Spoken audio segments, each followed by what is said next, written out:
때는 일본의 메이지 시대와 비슷해 보이는 어느 한 시대. 何よこれ 차가 떨궈서 마실 수가 없다는 소리와 함께 찻잔을 바닥에 던지는 금발머리. 申し訳ありません。今すぐ入れ直して。ミオ、いつまでそうしているつもりなの？早く言ってちょうだい。かしこまりました。 차를 머리에 뒤엎은 채 군말 없이 물러나는 미호. 금발머리 소녀의 이름은 카야. もうお茶も満足に入れられないなんて同じサイモリの娘として恥ずかしくないのかしら。カヤと違って本当に要領の悪い娘ね。あの母親そっくり。 두 소녀 모두 같은 가문의 딸이지만 무슨 이유에서인지 정반대의 대우를 받고 있었습니다. 감정이 죽은 듯 표정 변화가 없는 미호는 항상 겪는 당연한 일이라는 듯 복도를 걷고 있는데요. 先ほど達石様がお見えになられてたけど、もしかして縁談話でも持ってきたのかしら。ミオ様もカヤ様もそろそろお年頃ですからね。ミオ様なんてもう19よ。ただあの新一様のことですからミオ様ではなくきっとカヤ様かしらね。 올해로 19살이 된 미호는 관례에 따라 곧 다른 가문으로 시집을 가야 한다는 것을 알게 되는데요. 今日も庭の掃除会精が出るね。コウジさん。 그때 미호에게 말을 거는 한 청년, 코우지라는 이 청년은 방금 환담을 하기 위해 온 타츠이시 가문의 둘째 아들이었는데요. ミオ、手を出してごらん。ミルク。ミルクキャラメルだよ。甘くて美味しいお菓子。初めて食べた時は頬が落ちるかと思ったくらいさ。 미호에게 호감이 있는 코우지는 미호에게 밀크 카라멜을 건네주며 어려운 일이 있다면 언제든지 이야기해달라고 이야기합니다. とっても美味しいです。ご希望とあらばいつでも持ってきてあげるよ。これでミオが笑顔になるのなら安いものさ。いつもありがとうございます。こんな時間がずっと続けばいいんだけどな。 살짝 미소를 띠는 미호. 그리고 그날 저녁. ミオ、いつも昼は何をしている？家の周りのお掃除を。そうか。明後日の昼だが必ず家にいなさい。いいな。かしこまりました。使用人同然の私に家にいろだなんて心配しなくても私がこの家の敷地の外に出ることなんてあるわけないのに。 다음날. お姉様顔を洗ったらいかが。ひどい顔よ。そんなお顔で間違ってもお客様のお出迎えなんてしないでね。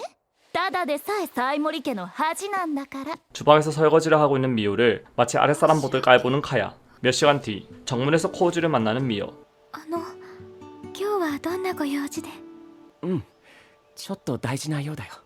君の父上に。父に。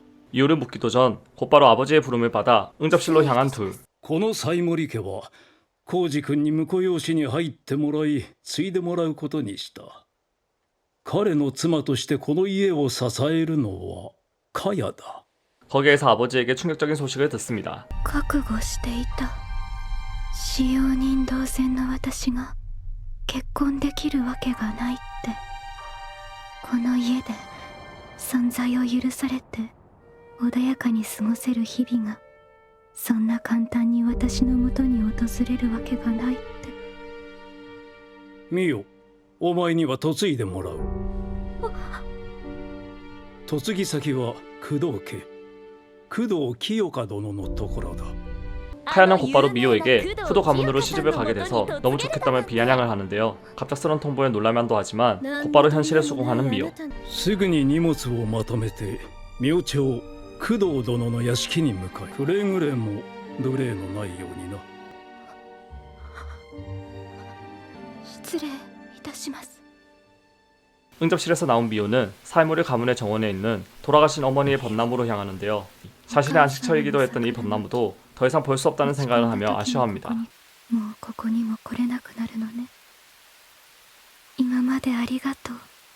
さようなら、お母様。 그때 미호를 지켜주지 못해 미안하다며 소리치는 코우지. ちょっと待ってください。これはすでに決まったことだ。お前はこの家の繁栄のために黙って従え。心配するな。ミオは和志の嫁にするようサイモリに頼んである。そうすれば彼女はあの家を出られるんだ。それこそ彼女にとって一番幸せな道だと思わんか。 하지만 역시 가문의 뜻을 저버릴 순 없었고 그렇게 둘은 헤어지게 됩니다. 僕は君を助けたかった。また昔のように普通に君と笑い合いたかった。浩二さん、今までありがとうございました。 그날 밤 사이모리 가문을 떠나기 전 마지막 채비를 하는 미호.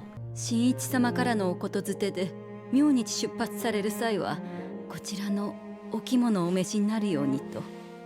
お父様が。いいですか、ミオ様。工藤清香様は冷酷無慈悲と噂されているお方です。今までの婚約者は皆逃げ出したそうで、どうかお気をつけて。お気遣いありがとうございます。ミオ様、それではどうかお元気で。 그렇게 다음날 조촐한 짐을 들고 쿠도가로 떠나는 미호. 私とうとう帰る家も思い出さえも失ってしまったのね。 돌아갈 집도 추억도 잃어버린 미호에게 더 이상 더 떨어질 곳은 없어 보였습니다. 그렇게 모든 것을 체념한 채 회상에 잠긴 미호.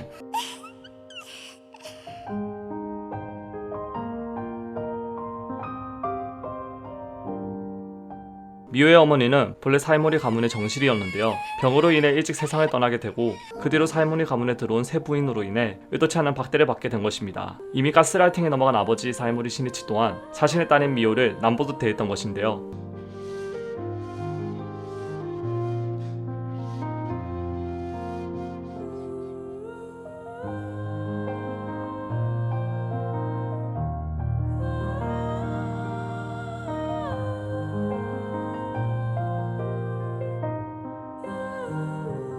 회상이 끝나니 어느새 쿠도가에 도착해 있는 미호. ごめんください。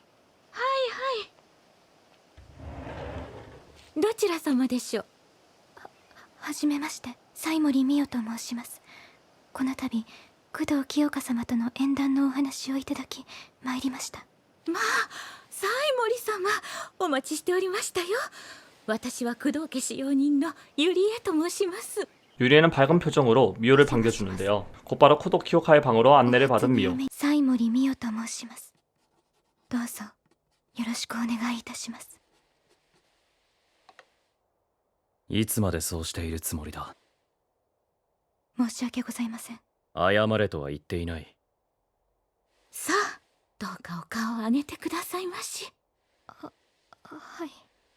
거기에는 다소 차가운 언면을 가지고 있지만 마치 순정 만화를 뚫고 나온 듯 수려한 청년이 앉아 있었습니다. まるで雪の中で芽吹いた花のように、私の閉ざされた人生は再び動き出したのでした。工藤家当主工藤清香だ。お前が新しい婚約者か。はい。いいか、ここでは私の言うことには絶対に従え。私が出て行けと言ったら出て行け。死ねと言ったら死ね。文句や反論は聞かん。かしこまりました。は。 얼굴은 멋지지만 권위적인 성격을 가지고 있는 쿠도. 쿠도는 이전 약혼자들과 다른 모습에 조금 놀라는 표정을 보입니다. 工藤清香様との新たな生活はこうして静かに幕を開けたのでした。 그렇게 쿠도의 방을 나온 미호와 유리에. 유리에는 미호를 방으로 안내한 후 잠시 소문에 대한 이야기를 하는데요. 坊ちゃんはいろいろと良くない噂があるようですけれど、本当はお優しい方なのですよ。それではゆりえはこれにて失礼いたします。はい、ありがとうございます。 오히려 미호는 만나자마자 쫓겨날 각오도 하고 있었기에 이미 방에 편하게 놓을 수 있다는 사실에 감사하고 있었는데요. 그리고 또다시 나오는 미호의 회상. これより二人に剣気の差異があるか否かを確かめる。ミオ、カヤ、感覚を研ぎ澄ませなさい。はい。では開けるぞ。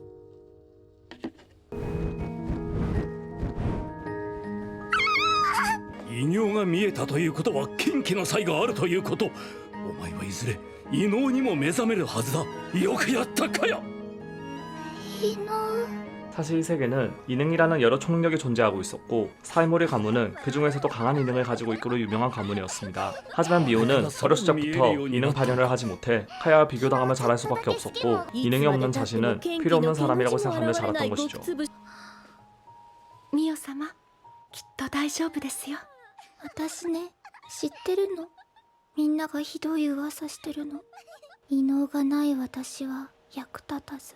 ミオ様、きっと私、あのお母様の桜の木のようにいらない子なのよね。 지금도 쿠도 가문이 자신과 혼담을 해준 이유가 인형을 가지고 있을 거라 믿었기 때문이라고 생각하는 미호. 다음날 아침, 미호는 아침 일찍 일어나 아침밥을 준비하는데요.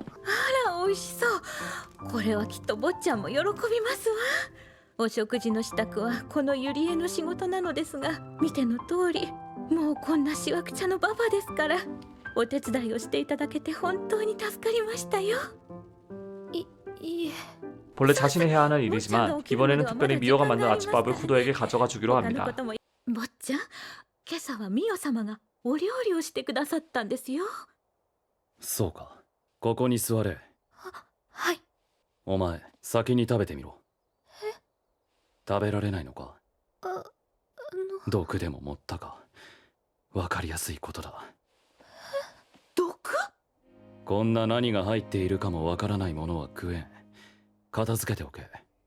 잘 보이기 위한 행동이 오히려 마이너스가 되었다는 사실에 더욱 움츠러드는 미호. 그날 오후 데이트 특수부대 대장으로 활동하고 있는 쿠도는 신병들을 교육하며 언제 나타날지 모르는 이형들에 대항하기 위해 힘을 길러야 한다고 이야기합니다. 異能とは魂に宿りし潜在的な力である。念動力、発火能力、透視能力、いかなる異能も決してこの世の断りから外れたものではない。魂の力が具現化するのだ。そしてこの国には古来より異形が住み着いている。鬼やあやかしとも呼ばれ、人に害をなしてきた存在だ。もし異形が出現した時、その脅威に対抗できる唯一無二の力こそ異能なのである。 하지만 수십 년째 나타나지 않는 이형들의 존재 사실을 의심하는 신병들. 이형이 자주 출몰하지 않기 때문에 대량으로 출몰하였을 경우 그 피해가 더 클 것으로 예상하는 쿠도.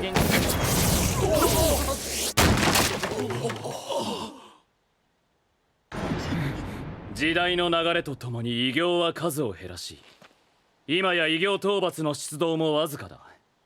だからこそいざ事案が発生した時には大きな被害と混乱が予想される。 신병들에게 자신의 인형을 보여주며 군기를 확립시킵니다. 신병 교육이 끝난 뒤 쿠도의 집무실. 아침에 미호에게 했던 자신의 행동이 계속해서 떠오르는데요. 何もあんな言い方することはないでしょうに。ミオ様は一生懸命お食事の用意をなさっておいででした。毒など入れるような方には思えません。ユリエがあそこまで言うのは珍しい。 퇴근하자마자 미호에게 사과하기로 마음먹습니다. 그 시각 사이모리 가문. 대리 사이로 들어오게 된 코우지는 사이모리 저택의 구조를 익히기 위해 이것저것 돌아다니는데요. もし工藤家に追い出されミオが路頭に迷うようなことがあればその時は僕がミオの居場所にならなければ 카야의 약혼자로 들어왔지만 역시 코우지의 머릿속에는 미호의 아내뿐이었습니다. 시간은 어느덧 밤이 되고 퇴근하고 돌아온 쿠도에게 거듭해서 사과하는 미호. 今朝は申し訳ありませんでした。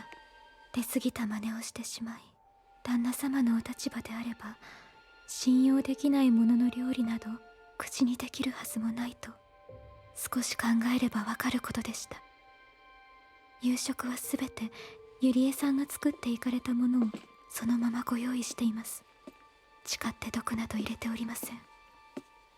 どうか。別にお前を本気で疑ったわけではない。見知らぬ者の飯を食う気にはならなかっただけだ。 잠시 후 ごちそうさま。お風呂をすぐに沸かして。自分でやる。ですが今までも自分でやっていた。わざわざ火を起こして湯を沸かすよりも私が異能を使って沸かした方が手っ取り早いからな。あまり余計なことはしなくていい。異能がない私はこの家ではお風呂すら沸かせないのね。 이에 쿠도는 목욕을 마치고 난 뒤 아침밥을 남겨서 미안하다고 미호에게 사과합니다. 明朝、ユリエは少しばかり遅れるらしい。明日の朝食は頼む。私無論、本当に毒を入れるならば容赦しないが。めっそうもございません。ならば問題ないな。 미호에게 악의가 없음을 느낀 쿠도는 그렇게 조금씩 마음을 엽니다. 그날 밤 꿈에서 사이모리 가문에서 학대받던 어린 시절 자신을 본 미호. 閉めてちょうだい。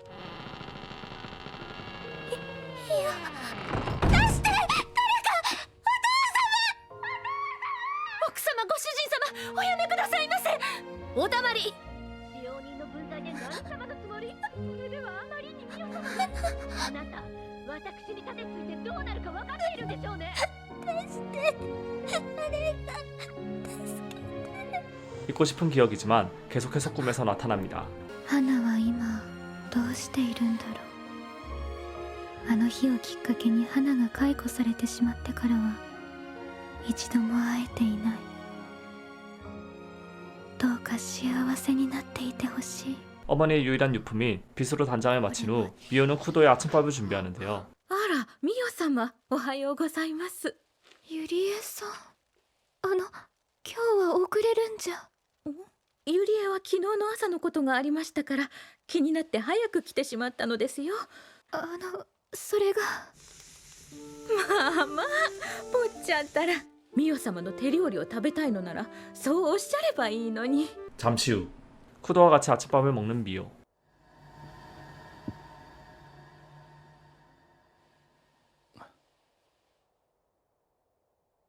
うまい。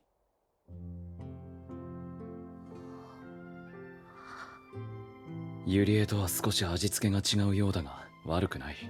맛있다는 쿠도의 말에 안심의 눈물을 흘립니다. いつぶりだろう。誰かに褒められたのなんて。誰かに認められたのなんて。 한편 식사를 마친 뒤 처마에서 잠시 생각하는 쿠도. 育ってきた背景が見えない。古着とも呼べないような粗末な着物。日々の生活に問題があったとしか思えないほど痩せ細った体。水仕事をしているものの手。とても名家の令嬢とは思えない。 미호에게 어떤 과거가 있었는지 알아보기로 합니다. それにしても坊ちゃん、いつになく婚約者様に興味津々ですこと。興味？まあまあ、感情を素直に表現できないようじゃミオ様に嫌われてしまいますよ。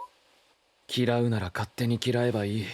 今までの婚約者もほとんどが最初から金や権力目当ての女ばかりだった。ユリエはミオ様は良いと思いますよ。坊ちゃんの奥様に。やけにきっぱり言い切るな。とにかく頼んだぞ。お任せくださいな。 그 시각 살모리 당주와 통화를 하고 있는 타치에시 당주. ミオのことでとやかく言われる筋合いなどない。ふざけるな。しかと約束したはずだ。ミオはあの薄葉の血を引く娘は達一家がもらうと。 며칠 뒤. 実は今度の休日に出かけようかと思っている。わかりました。昼食と夕食、お食事のご用意はいかがしましょう。お前も行くんだ。一緒に。ここへ来てから一度も町に行ってないだろう。はい。 용건만 이야기한 뒤 방으로 돌아가는데요. 밖에 나가도 딱히 할 것도 없고 민폐만 끼치지 않을까 미호는 걱정합니다. この時の私は旦那様のお考えなどつゆほども分かっておらず、初めてのデートは突然決まったのでした。 그렇게 찾아온 데이트 당일. ミオ様、お化粧はされませんか？私あまりお化粧したことがなくて。それならユリエにお任せくださいな。 유리의 메이크업을 받은 미호는 평소와 사뭇 다른 모습으로 쿠도 앞에 나타나는데요.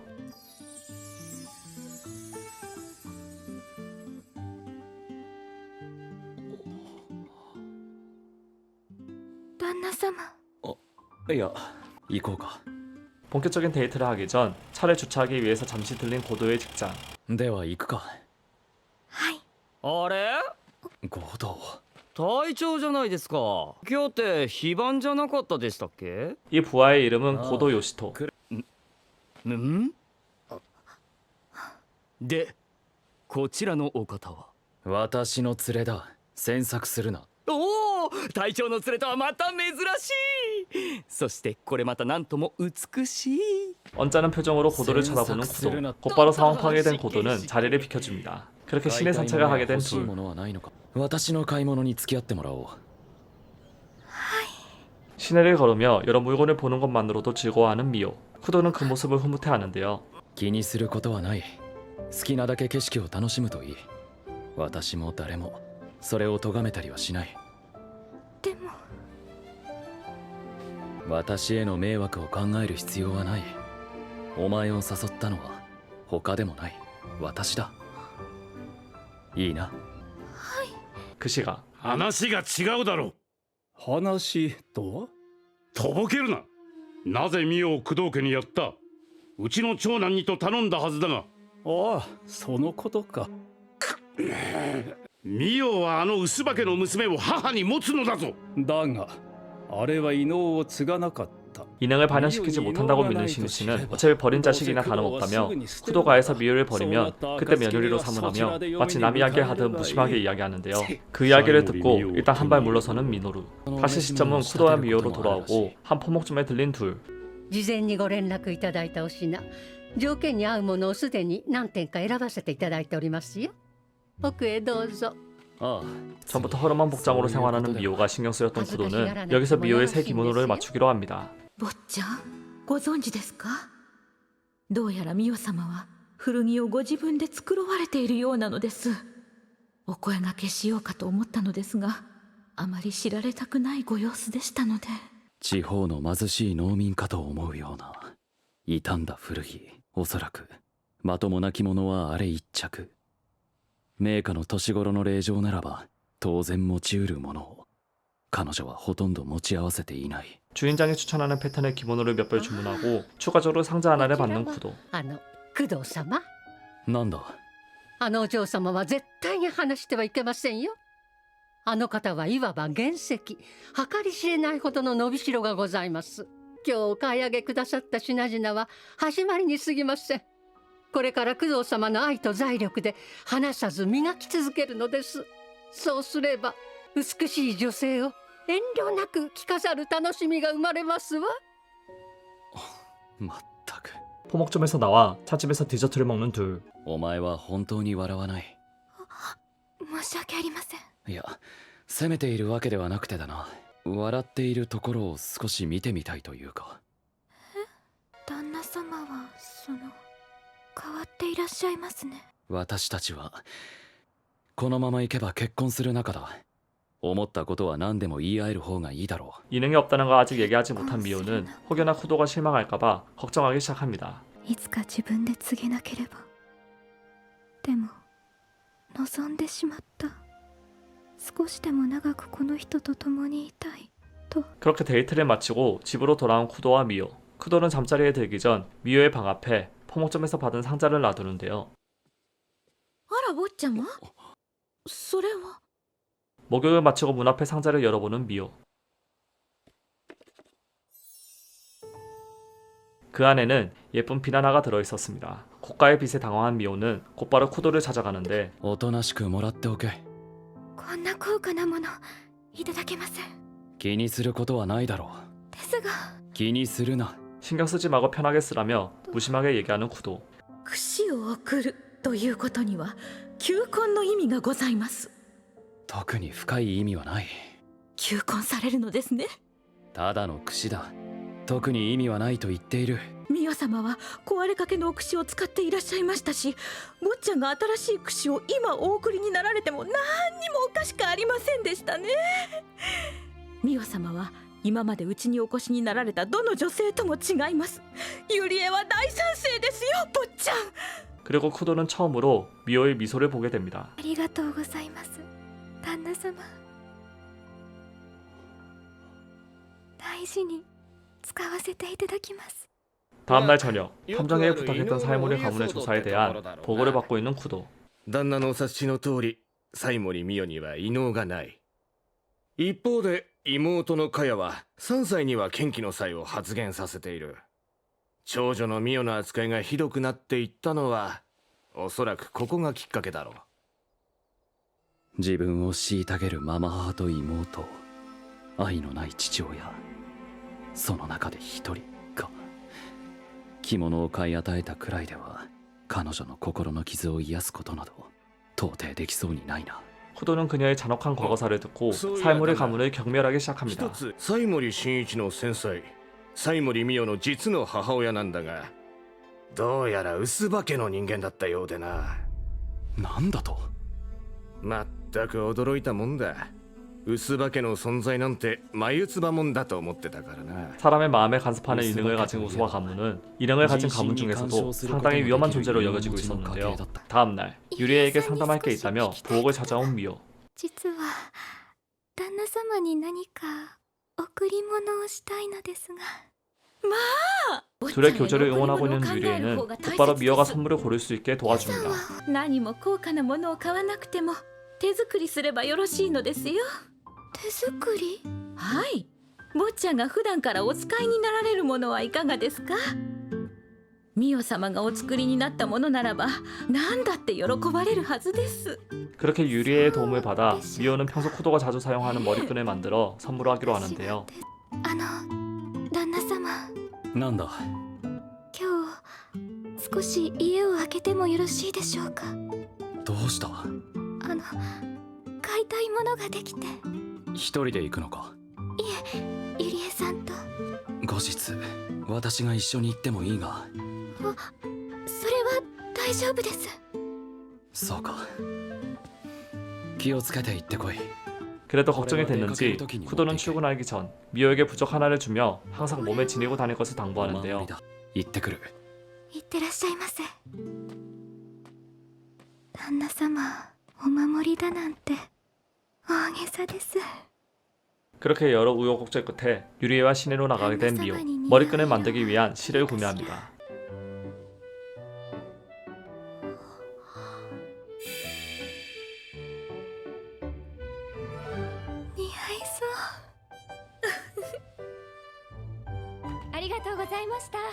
이い色が見つかって本当に良かったですね。は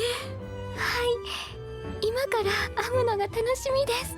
그 시각 사이모리 가문을 찾아간 쿠도. 本日はどのようなご用件でしょあなたの娘のミオのことだ。私は彼女と正式に婚約し、ゆくゆくは結婚しようと考えている。ついては我が家とこちらの家との関係をはっきりさせた方がいいと考える。 그리고 사이모리 가문이 미호에게 했던 짓들을 얘기하며 미호에게 진심으로 사과하는 이야기를 합니다.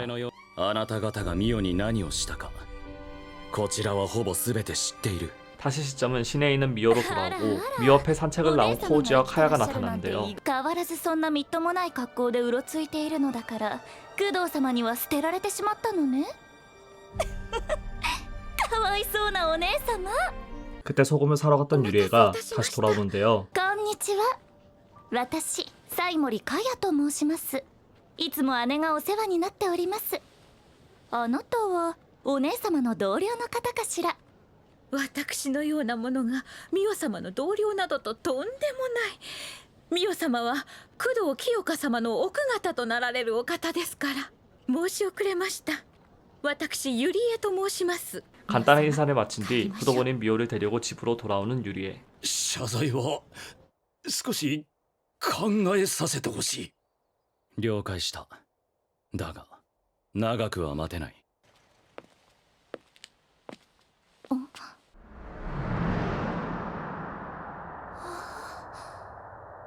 綺麗な人。 카야를 만나면서 사이모리 가문에 있었던 시절 자신이 생각난 미호는 자신의 방으로 말없이 돌아갑니다. 嫌い。こんな私なんて大嫌い。 그날 밤 ただいま。お帰りなさいませ。どうかしたか？いえ、特には何もございません。サイモリ家のお嬢様を前にしたミオ様のご様子、とてもお辛そうでいらっしゃいました。帰ってきてからはすっかり塞ぎ込んでしまわれて、申し訳ありません。ユリエがついていながら。そうか。 구도는 어떻게 하면 미호에게 자신감을 심어줄 수 있을지 고민하는데요. そんなことは決まっています。坊ちゃん、女は愛されて自信をつけるのですよ。愛か。難しく考える必要はございません。坊ちゃんがミオ様を大切に思っているということをちゃんとお伝えになればよいのです。誠実に真心を込めて向き合えばその気持ちは必ず伝わります。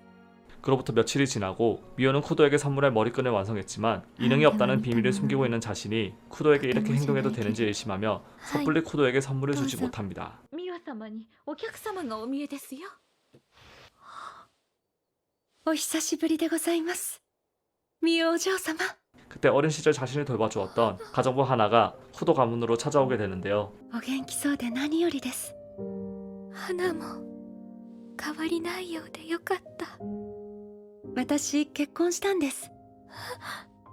今では子供も生まれてささやかながら幸せに生きています。 결혼을 하고 행복하게 지내고 있는 하나를 보며 자신의 일이 마냥 기뻐해주는 미호.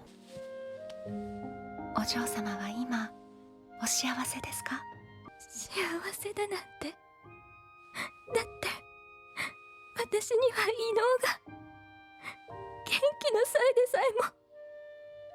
だから旦那様の妻になんて、幸せにだなんてふさわしくないのよ。 이때 하나는 품에서 편지 하나를 꺼냅니다. 工藤様は良いお方ですね。 그것은 바로 쿠도가 하나에게 보낸 편지였죠. 旦那様は全部知っていて、私にはカヤと違って元気の際も異能もないから価値がないと思ってた。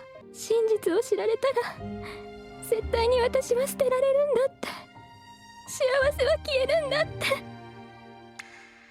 私一人で決めつけていたわ。 쿠도가 자신을 신경 써주고 있다는 것을 알게 된 미호. お嬢様、工藤様は事情を知った上でミオ様のためにお手紙をお書きになったのです。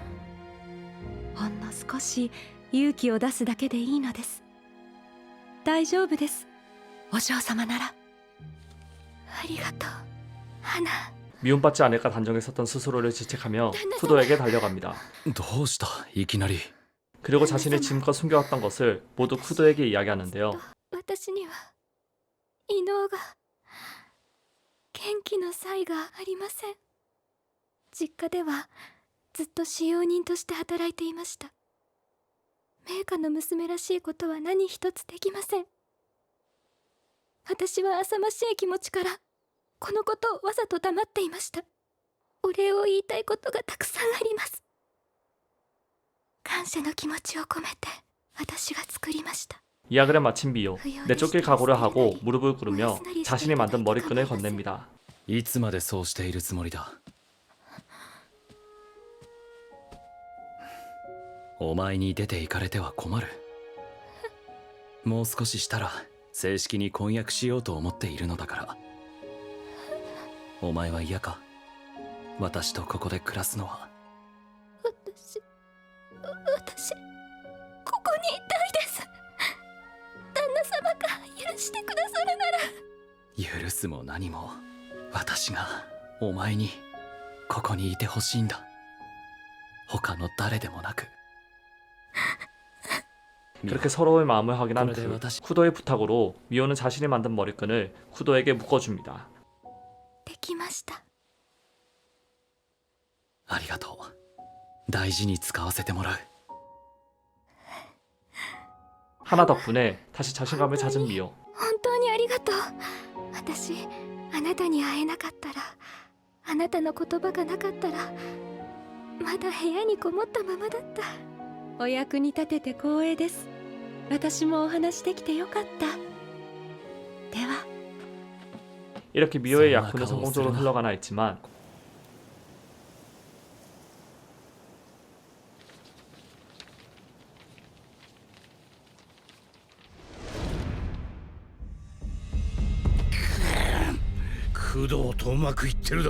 그 모습을 지켜보고 있는 타치시 당주. 당주 미노루는 자존감이 높은 사이모리 가문 카야를 이용해 쿠도와 미호를 서로 떨어뜨릴 모략을 짜기 시작합니다. 며칠 뒤 쿠도 가문을 찾아온 포목점 여주인. お色もぴったり。お肌の色とも相まって来ていただく日が待ち遠しいですわね。まるでお母様のお着物のような桜色。とってもお似合いですよ。ねえ坊ちゃん。ああ。 旦那様、こんな立派なお着物をこんなにたくさんいただけません。紙紐の礼だ。受け取っておけ。 그렇게 쿠도의 약혼자로서 차츰차츰 발전해가는 미호. 한편 타치시 가문 접견실에 찾아온 카야. この人ってあの時の。見ての通りだ。ミオは工藤清香とうまくやってるらしい。この方が工藤清香様。まさか彼の嫁があのミオになるとはな。 당주에게 미호가 쿠도와 결혼까지 할 수 있다는 이야기를 듣는데요. 자신보다 더 잘난 언니의 모습을 죽어도 인정 못하는 카야는 아버지에게 미호의 약혼을 철회해달라고 부탁하기로 합니다. 愚かな娘よ。こちらの動く手間が省けて本当に助かる。 그리고 그날 저녁 하나를 만나게 해준 보답으로 고도를 집으로 초대한 구도와 미호. うわミオさん。五道様もいらっしゃいませ。いやー、今日はまた一段とお綺麗で。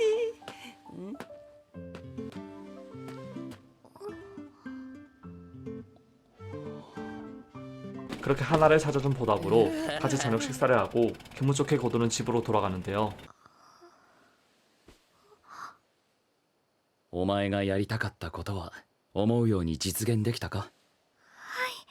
旦那様のおかげで五道様にお礼をすることができました。本当にありがとうございます。 그 시각 아버지에게 미호의 약혼 철회를 부탁하는 카야. 하지만 그것만큼은 안 된다며 단호하게 거절하는 시니치. だって私の方が工藤家の嫁にふさわしいじゃない。ダメだ。なんでどうして話を聞いてくださらないの？時間を持て余しているならおとなしく花嫁修行でもしなさい。 언니가 잘 나가는 모습을 도저히 볼 수 없는 카야는 결국 자신의 약혼자인 코우지를 이용하려 합니다. ねえ浩二さん、お姉様と婚約したいと思わない？ 다시 쿠도의 저택.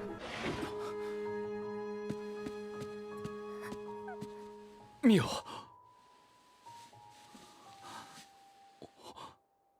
異能の残滓。だが結界が破られた形跡はない。 며칠 전부터 계속 악몽을 연달아 꾸고 있는 미호. ミオ、起きろ。大丈夫か？あれ、旦那様。ずいぶんうなされていた。悪い夢でも見ていたのか？ 악몽을 꾸고 있는 미호를 깨워 손을 잡으며 안심시키는 쿠도. 無理に思い出さなくていい。おかしなことがあれば遠慮せずいつでも言え。いいな。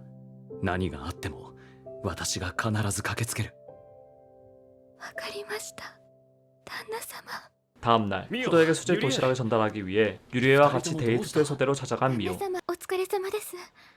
ご迷惑かとは思ったのですが、ちゃんとお食事を取られたか心配になって差し入れを持ってきました。そうか。それは助かる。この日差しの中を歩いてきたのだろう。中で休んでいくか？いいえ、せっかくですけどお邪魔をしてはいけませんし、帰りますね。わかった。 성공적으로 쿠도에게 도시락을 전달하고 집으로 돌아가려는데 ミオ、お守りは持っているか？はい、ちゃんとここに。そうか。持っているならいい。工藤隊長、今行く。それでは二人とも気をつけて帰ってくれ。ミオ様、どうかしましたか？お守り家に忘れてきてしまったみたいで。まあ大変。 그렇게 서둘러 집으로 돌아가는 유리에와 미호.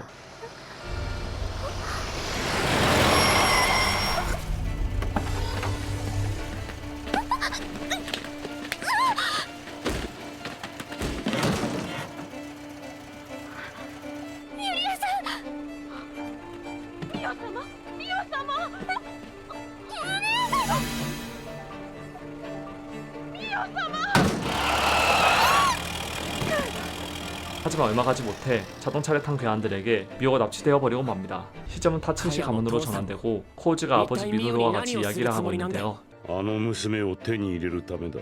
仕方あるまい。今になってどうして？これは家と家の問題だ。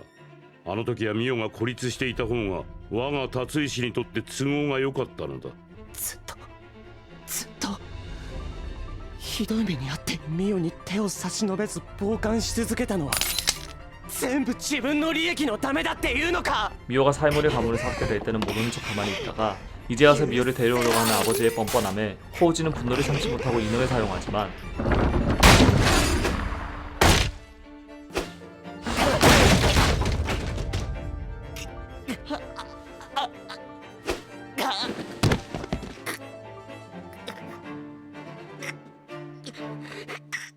私に立てつこうというのならそこでしばらく寝てろ。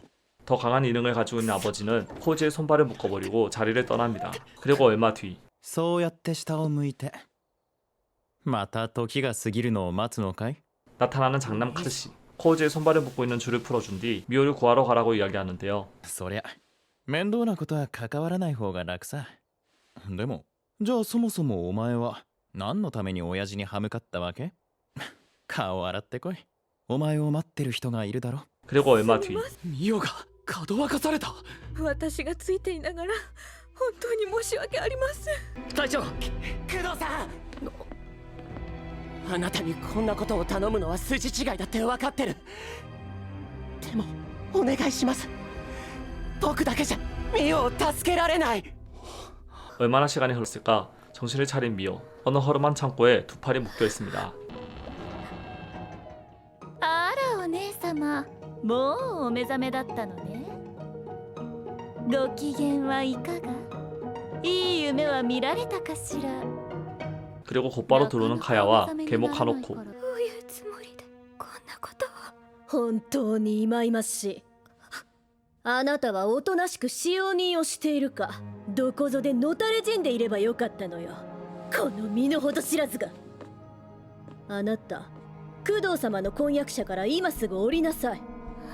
쿠도의 약혼을 본인 입으로 철회하라고 이야기하는데요. やっぱりお姉様に工藤様の妻は荷が重すぎると思うのよね。そんな綺麗なお着物なんか身につけちゃって分不相応だとは思わないの。 철회를 받아내기 위해 폭행도 서슴지 않는 둘. ちゃんとお姉様の口から聞かせてちょうだい。縁談は断るって。ここで諦めてしまうのはきっと簡単。でもこれだけは誰にも譲りたくないです。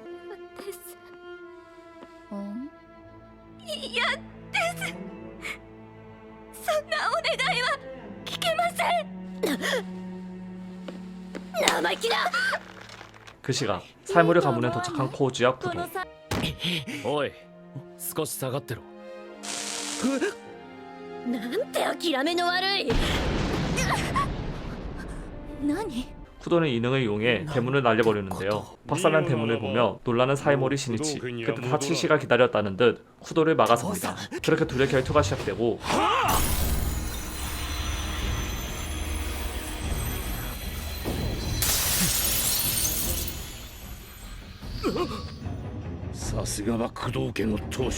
그 시각 계속해서 카야와 카노코에게 폭행을 당하고 있는 미호. 하지만 절대로 약혼을 포기할 수 없다며 자신의 의지를 굽히지 않는데요. こんな、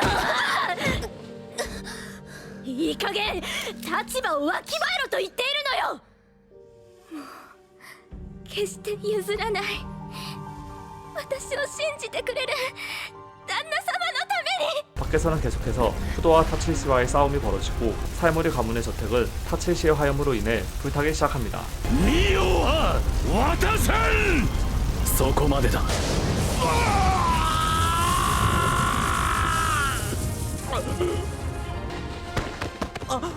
気絶させただけだ。急ぐぞ。 하지만 결국 힘싸움에서 밀려 쿠도의 벼락을 맞고 타칠시는 기절해버리고 곧바로 쿠도는 미호가 갇혀있는 창고에 도착하는데요. 工藤様？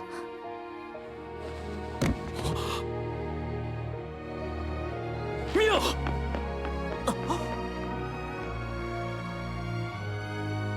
本当に来てくれた旦那様。 미호를 발견하자마자 달려가는 쿠도. ミオ。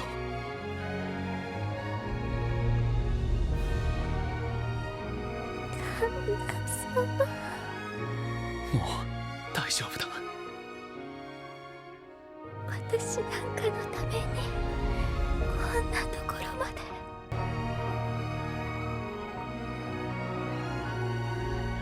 곧바로 카야를 추궁합니다. 無抵抗の人間にこれほどの傷を負わせてまで何をさせようとした。私は悪くありませんわ。私はただ間違いを正そうとそう思っただけで。間違い？お姉様は剣気の才はないし見た目も貧相で使用人としても使えない。そんな人が工藤家に受け入れてもらえるだなんて何かの間違いでしょ。 뻔뻔하게 자신의 잘못은 없다고 이야기하는데요. 全てにおいて私の方が。黙れ。これ以上お前のたわごとは聞きたくない。どうして分かってくださらないの？ひどいわ。お前のくだらん自慢話はもうたくさんだ。私がお前のような傲慢な女を選ぶことなど天地がひっくり返ってもありえん。どけ。 가장 싫어하는 오만한 성격을 가진 카야에게 경멸의 표정을 지으며 자리를 뜨는 쿠도. 그렇게 미호 납치 사건은 쿠도의 압도적인 이능으로 인해 한방에 정리되어 버립니다.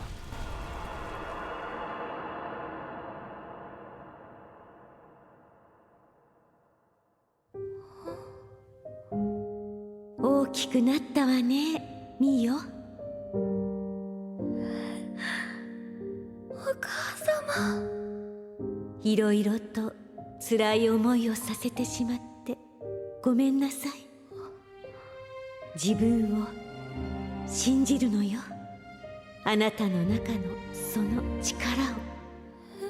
그 시각 어느 저택. 達井氏の役立たずめ。このままでは薄葉の血は工藤のものではないか。陛下、そろそろ例の許可を賜りたく存じます。どうか我々に悲願成就の機会をお与えください。 노인을 폐하라고 부르며 자신에게 기회를 달라는 이야기를 하는 안경. 그리고 폐하는 안경의 활동을 허락하는데요. 과연 미호 어머니의 가문인 우스바 가문은 얼마나 대단한 잠재력을 가지고 있기에 이렇게 많은 사람들의 관심을 받는 것일까요? 2023년 3분기 애니메이션 나의 행복한 결혼이었습니다. では予定通り行動を開始させていただきます。必ずやあの異能は潰すのだ。